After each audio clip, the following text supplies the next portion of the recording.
সমস্ত ভাই বোনেদের বলছি, খাদ্য সাথী থেকে স্বাস্থ্য সাথী থেকে, তাহলে মনে রাখবেন সম্মান নিয়ে বাঁচতে গেলে আপনার দরকার তৃণমূল কংগ্রেসের সরকার, জোড়া ফুলের সরকার। আমি দাতনকেও বলবো, কেশিয়ারিকেও বলবো, কে প্রার্থী ভুলে যান, সরকারটা আমি করব, 294টা কেন্দ্রে আমি প্রার্থী, এটা মনে রাখবেন।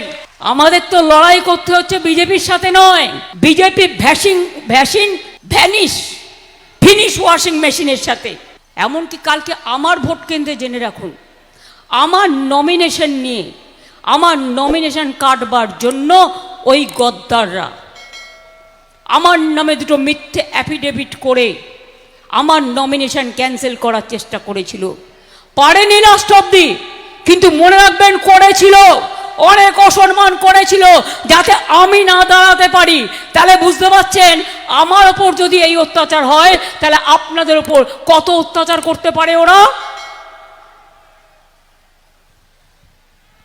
সারি সারনা ধর্ম অনেকবার লিখেছি, আবার বলছি, বিজেপি যাবে একদিন খুব তাড়াতাড়ি দিল্লি থেকে, তখন সারি আর সারনা ধর্ম ওরা না করলেও আমরা করে দেবো।